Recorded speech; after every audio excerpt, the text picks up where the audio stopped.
Hi everyone! Today I'm going to be going over your Thursday math warm-up. So make sure you have a piece of paper and something to write with so that way you can follow along with the video. Now today we have a word problem that involves decimal numbers.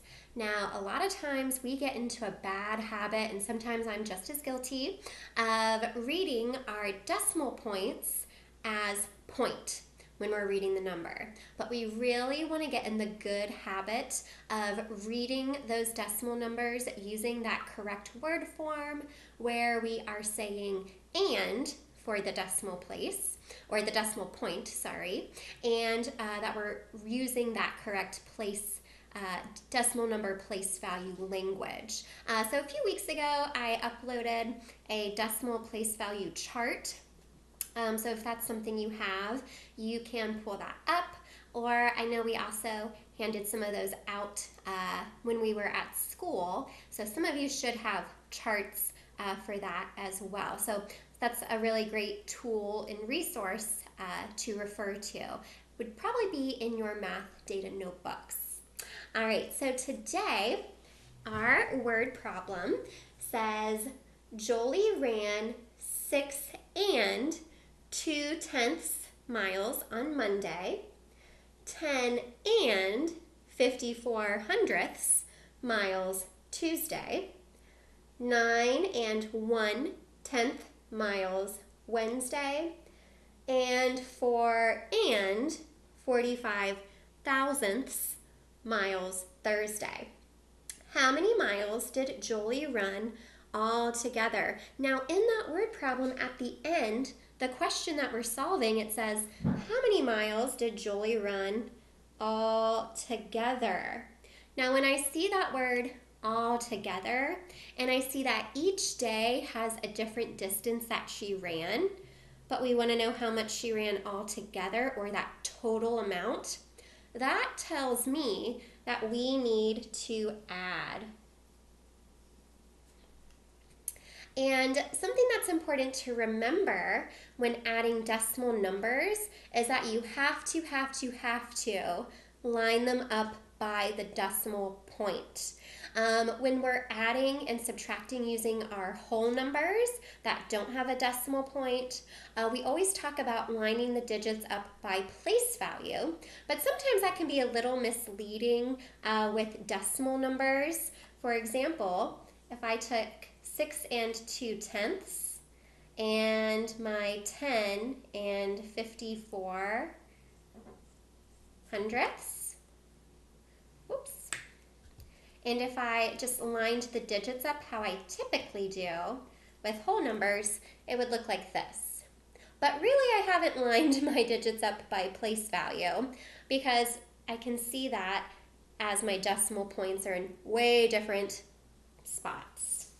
So make sure, again, when you're adding these numbers, you have to add them and line them up by their decimal points. So first I'm going to write my 6 and 2/10 that I had right here. Next I'm going to add my 10 and 54 hundredths.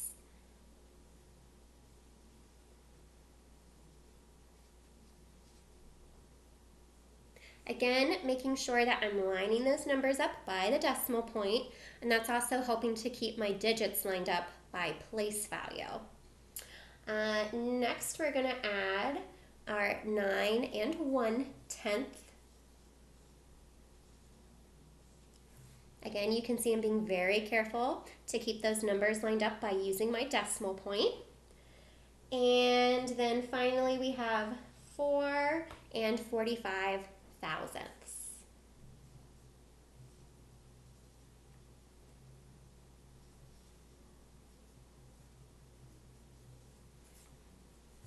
And I'm going to add those together. And I like to go ahead and bring down my decimal point just so I can see where it should be in my answer. Now, when I look at my addition problem, I notice something. I have a lot of gaps here. Since I had different decimal numbers that go to different place values within a decimal number, I have some gaps right here because 6 and 2/10, it doesn't go all the way out to the thousandths. That's not shown that way. So to make my addition problem easier, we're going to fill in zeros to fill those gaps. Because when I just add that 0, since it's after the decimal point, it's not changing the value of that number. Now, if we were just working with whole numbers and we add a 0, it makes that number 10 times bigger. But since it's, again, after the decimal point, it's not changing that value. Okay, so I'm going to use a different color marker just to make it a little bit easier to see. So we can see since this number right here goes all the way out to the thousandths place, we need to add zeros. So all of our numbers have digits up to the thousandths place, like this. Okay, and now we should be good to add. So I'm going to start in my thousandths place, and I have 0 plus 0 plus 0 plus 5, which equals 5. 0, next we're in our hundredths place, again after the decimal point. I have 0 plus 4 plus 0 plus 4, which equals 8. Next, this is just like when we're adding with whole numbers, we work right to left, so smallest place value to largest. I have 2 plus 5, which equals 7, plus 1, which equals 8. My decimal point, which I already brought down, so I knew where it would be. Next, I have 6 plus 0, and this is in my ones place. 6 plus 0 equals 6, plus 9 equals 15, and 15 plus 4 equals 19. Now, I can't have a digit any bigger than 9 in a given place value, so I'm going to write down my 9 of 19 and carry my 10. And this is actually my tens place, so this digit 1 right here, remember, represents 110 because I'm in the tens place. All right, now in my tens place, I add 1 plus 1, which equals 2. So in total, Jolie ran 29 and 885 thousandths miles. Now, because this is a word problem, you have to be sure to label your answer. So you would want to write miles at the end of your answer, okay? All right, if you have questions about adding or subtracting decimals, or if you have questions about place value or the value of digits based on their place value, this is a topic that we were really covering the last time we were at school together. That was that last unit we were in.